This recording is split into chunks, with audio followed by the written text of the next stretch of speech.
नमस्कार दोस्तों, मैं सिद्धार्थ आप सभी का बहुत बहुत स्वागत करता हूँ। कुछ समय पहले ही मैंने एक वेबसाइट है indiadivine.org करके, उस पर एक कथा पढ़ी थी। कथा बहुत विस्तृत थी, विस्तार के साथ में थी। मैं संक्षिप्त रूप में जो मुख्य मुख्य बिंदु हैं, सार रूप में आपको बता रहा हूं इस चलचित्र के माध्यम से। परंतु इसका उद्देश्य यही है कि हम ये अक्सर करते हैं कि जब कोई विशेष वार त्योहार होता है तब हम भगवान के अवतार की कथा अवश्य पढ़ते हैं या फिर पढ़ने का सुनने का मन करता है। परंतु भक्तों की कथाओं को भी हमें पढ़ना चाहिए, सुनना चाहिए। इससे न केवल हमारे मन में भगवान के प्रति आस्था और अधिक प्रबल होती है, हमारे स्वयं के संकल्प जो है वो और अधिक सुदृढ़ होते हैं। आज के समय में भी इस प्रकार के भक्त हो सकते हैं, ये हमें इस बात की प्रेरणा देता है। हमें एक और बात के लिए चेताता है कि जब ये भक्त इतनी कठिन स्थिति में भी अपनी भक्ति नहीं छोड़ते हैं, तो हम जब इतनी सुविधाओं के साथ में हैं कि ये चलचित्र हम देख पा रहे हैं, इस कथा को हम सुन पा रहे हैं, तो हमें फिर भक्ति करने से किस प्रकार का कोई रोक टोक हो सकती है? ये केवल हमारा मन है जो हमें धोखा देता है या फिर हमें नए नए प्रकार के बहाने बना करके देता है।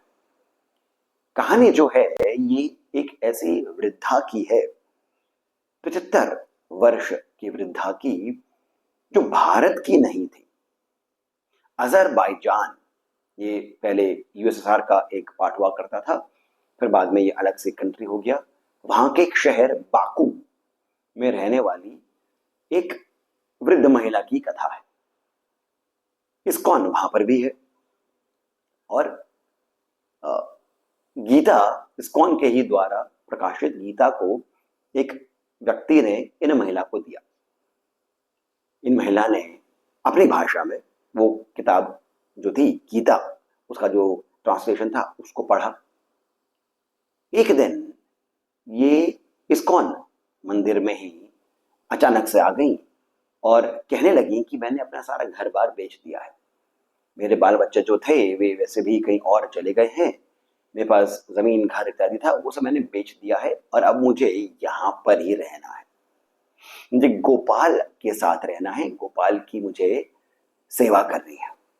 अब इस प्रकार की भक्ति देख करके वहां के जो लोग थे उन्होंने इनके लिए एक कमरे की व्यवस्था करवा दी। इनके हाव भाव में, इनके जो दिनचर्या इत्यादि थी, उसमें कुछ लोगों ने कुछ अजीब सी बातें देखी। ये जो महिला थी, इनका नाम भी इस्कॉन के ही पद्धति के अनुसार पद सेवनम ये नाम पड़ गया, यानी चरणों की जो सेवा करती है, पद सेवनम या फिर पाद सेवनम, संस्कृत में पाद हो जाता है। अब इन अम्मा की दिनचर्या में लोगों ने यह देखा कि इनके उस कमरे में कुर्सी है, कुर्सी पर एक गुड़िया है श्री कृष्ण के रूप में, यानी एक गुड़िया है जो कि श्री कृष्ण के रूप सी लगती है। उसको ये गोपाल मानती है, रोज खाना खिलाती है, बातें करती है, खेलती है। एक दिन देखा लोगों ने कि ये जो है एक कहीं से मोटर, जो छोटी सी गाड़ी होती है, वो लेकर के आई हैं और गोपाल को बिठा करके घुमा रही है। लोगों ने पूछा, अम्मा ये क्या कर रही है? इन्होंने कहा, बच्चा है, बच्चे को अच्छा लगता है इस तरह से खिलौना। इस प्रकार की इनकी श्रद्धा थी गोपाल में। अब एक दिन इन्होंने वहीं पर ही एक पिक्चर देखी जो इस्कॉन के ही एक काफी बड़े संत जो थे उन्होंने उनके ऊपर थी कि वे किस प्रकार से अहोबिलम के एक मंदिर में गए थे, चढ़ करके गए थे। बड़ी कठिन वो यात्रा थी। वो देख करके इन अम्मा पद सेवनम, इनके मन में ये भाव आया कि मुझे वहां जाकर के सेवा करनी चाहिए। अब इससे पहले की कुछ और घटनाएं हुई थी जिन्हें जानना आवश्यक है। कई बार ये अम्मा आकर के दूसरे लोगों को कहती थी कि मेरी बातों को सुनो, गोपाल ने मुझे कहा है तुम्हें ये कहने के लिए। इस प्रकार से ये कहती थी कि गोपाल जो है यानी श्री कृष्ण जो है, उन्होंने इन्हें कहा है उन उन व्यक्तियों के बारे में कुछ कुछ उन्हें करना चाहिए ऐसा।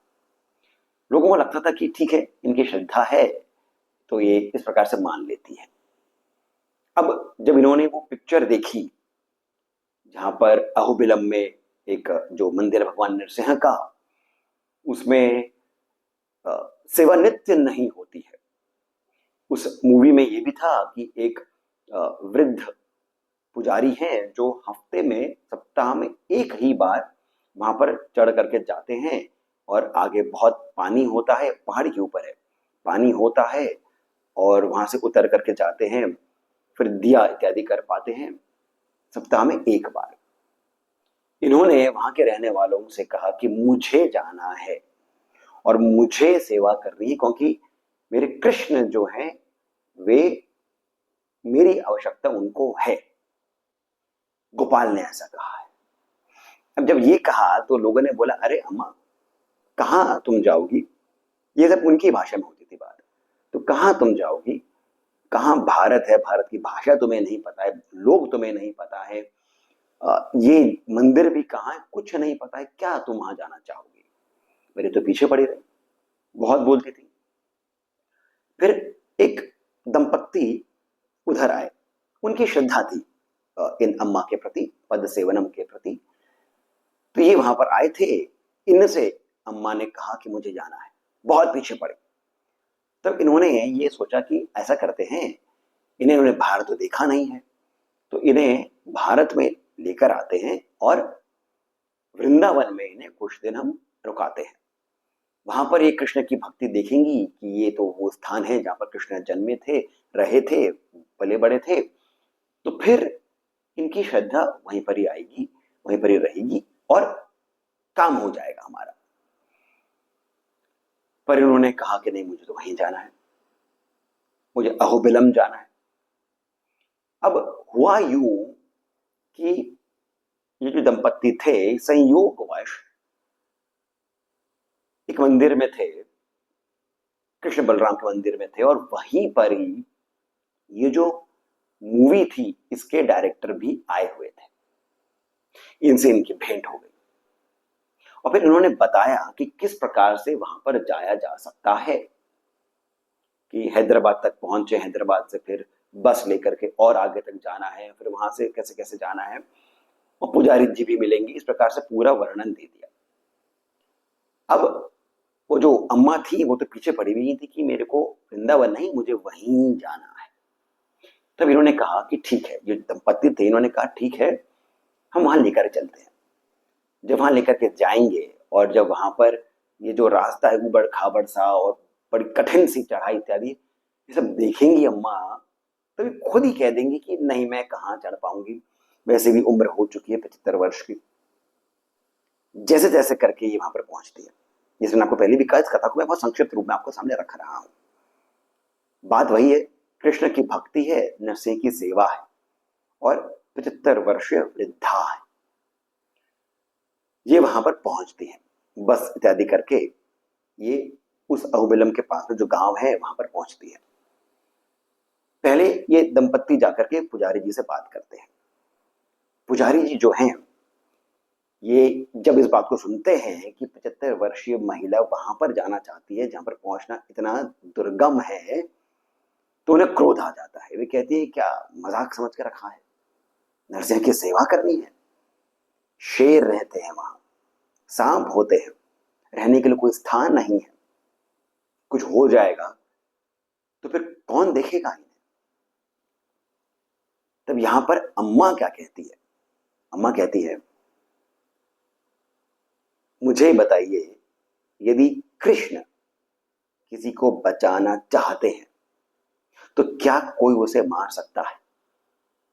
और यदि कृष्ण कहते हैं कि तुम्हारा समय हो गया है तो क्या कोई भी उसे बचा सकता है? मेरा जीवन कृष्ण के हाथों है। जब ये बात अम्मा कहती है 75 वर्षीय अम्मा, जो कि भारत की नहीं है, भारत की भाषा नहीं जानती हैं, अजरबैजान में रहती थी। ये सुनकर के जो पुजारी जी हैं उनकी आंखें गीली हो जाती हैं। वे कहते हैं कि ये कुछ अलग इनको प्राप्त है कृपा, मैं नहीं रोक सकता हूं।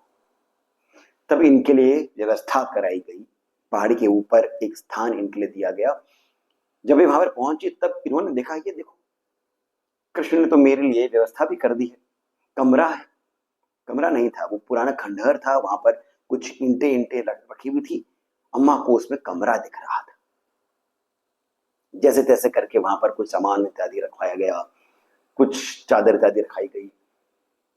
अब ये अम्मा जो है वहां पर ही बैठ करके सेवा करती थी। एक प्रकार से ये दूर से ही भगवान नरसिंह को दिया इत्यादि करती थी, सेवा कर रही थी वहीं पर। ये बात पहुंचती है गांव में, और जो गांव है अब वहां से लोग आने आरंभ होते हैं अम्मा के पास। लोगों में अम्मा के प्रति श्रद्धा बढ़ जाती है। ध्यान रखिए, ऐसे भी सत्य घटना है। इस चलचित्र के अंत में मैं आपको फोटोग्राफ्स भी दिखाऊंगा, जो इस ही वेबसाइट indiadivine.org, सारा कर्टसी वहीं से है, वहां पर थी। लोग वहां पर पहुंचना आरंभ करते हैं, और फिर धीरे धीरे बात इतनी बढ़ जाती है कि एक जर्नलिस्ट आता है, इन्हें कवर करता है। जो वहां के गवर्नर हैं वे आकर के कहते हैं कि ये देखिए, बाहर से एक महिला आती है और वो हमारे ही भगवान की सेवा कर रही है, और हमारे मन में अभी तक ये नहीं आया है, ये तो हमारे लिए शर्म की बात है। वे और भी सुविधाएं उपलब्ध करवाते हैं, रास्ते इत्यादि बनवाते हैं। यानी कि इन महिला के आने से वो जो मंदिर है पुराना प्राचीन, उसका जीर्णोद्धार हो जाता है। एक दिन इन अम्मा को लोगों ने नरसिंह के जो मूर्ति थी उनके पांव में, इन्हें पांव को पकड़ा हुआ, सर नीचे नवाया हुआ ऐसा पाया कि कुर्सी पर मूर्ति है, इन्होंने भगवान नरसिंह के पांव पकड़ रखे हैं। वो गोपाल थे कि नरसिंह की मूर्ति थी, इतना ध्यान नहीं है मुझे, पर मूर्ति को पकड़ करके रखा है और सर नीचे नवाया हुआ है। लोगों को लगा कि अम्मा जो है अपनी भक्ति में नरसिंह से बात कर रही है, परंतु बहुत देर हो गई कि अम्मा ऐसी है। लोगों ने इन्हें हिलाकर देखा, उठाने की चेष्टा करी, तो अम्मा स्वर्ग से धार चुकी थी। नाम अम्मा का पद सेवनम रखा गया था, चरणों की सेविका। अंत भी अम्मा का, अम्मा के शरीर का चरणों में ही हुआ। बहुत अद्भुत कथा है। कुछ लोगों ने बाद में ये बताया कि जहां पर अम्मा का कमरा इत्यादि जो बन गया था, वहां से लोगों को बहुत चीखे चिल्लाने की कई बार आवाजें आती थी। कई बार लोग वहां पहुंचे तो अम्मा गुस्से में कहते थे, खा नहीं रहा है वो, तो उसे डांटना तो पड़ेगा ना। और जो आवाज आती थी वो बहुत जोर से आती थी, बर्तनों के पटकने की, और कुछ और भारी आवाजें भी आती थी जो अम्मा नहीं निकाल सकती थी। नहीं किसी और के होते हुए वो आवाजें, मतलब किसी और के नहीं होते हुए वो आवाजें नहीं हो पाती। यानी कि कुछ ऐसी भक्ति अम्मा में थी कि ऐसा माना जा सकता है कि भगवान नरसिंह स्वयं आकर के वहां से अम्मा के हाथों खाना खाते थे। परंतु चूंकि अम्मा गोपाल के रूप में भगवान विष्णु की पूजा करती थी, तो अपना एक अधिकार भी जमाती थी, भगवान नरसिंह को डांट करके खाना खिलाती थी। लोगों ने बहुत सारी ऐसी आवाजें सुनी थी, बहुत बार। एक बार अम्मा को सांप ने काट लिया। लोगों ने पूछा कि ठीक कैसे हुई। अम्मा ने कहा, मैं गई नरसिंह के पास, मैंने बोला कि ये तुम्हारी इच्छा है तो ठीक है, मुझे उठा लो। तब उन्होंने ही मुझे कहा कि चित्रामृत करके एक जड़ी बूटी है, वो लगा लो। मैं गई, ढूंढा, मैंने लगा लिया, मैं ठीक हो गई।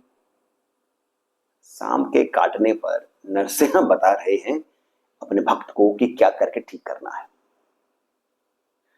ये जो कथा है सत्य की कथा है। आप देख सकते हैं फोटोग्राफ्स अम्मा की, इनकी भक्ति की, इनके चेहरे पर एक मधुर मुस्कान की। दोस्तों, मैंने कथा को जिस प्रकार से बताया है बहुत संक्षिप्त रूप में है, कुछ बातें गड़बड़ भी हो गई होंगी, ऊपर नीचे कोई बातें रह गई होंगी, उसके लिए मैं क्षमा चाहता हूं, परंतु मन में भाव यही आया था कि एक 75 वर्षीय महिला, जब उनकी भक्ति इतनी सुंदर, पाप रहित, किसी भी इच्छा से रहित जब इतनी सुंदर हो सकती है, और फिर भगवान नरसिंह की सीधी कृपा आज के समय में हम देख सकते हैं ऐसे, जैसे मैंने पहले भी कहा, हमें किसने रोका है। हमारे मन में भी इसी प्रकार का समर्पण यदि आ जाए तो हम भी इसी प्रकार के चमत्कार देख सकते हैं। हमारे साथ भगवान के जिस भी रूप का हम स्मरण करते हैं उसका साथ सदैव हम अपने साथ में अनुभव कर सकते हैं। आशा करता हूं कि आपको ये कथा सुंदर लगी होगी, लाभप्रद लगी होगी, प्रेरणादायक लगी होगी। यदि ऐसा है तो मैं विनम्र अनुरोध करता हूं कि इस चलचित्र को आप लाइक करें, इस चैनल को सब्सक्राइब करें, कमेंट सेक्शन में जो पहला कमेंट पिन है वहां से पेटीएम, जीपे इत्यादि के माध्यम से जितना अधिक हो सके आप हमें श्री सहयोग भी प्रदान करें, बहुत अधिक प्रोत्साहन मिलता है। इसके साथ मैं सिद्धार्थ आपसे विदा लेता हूं। धन्यवाद।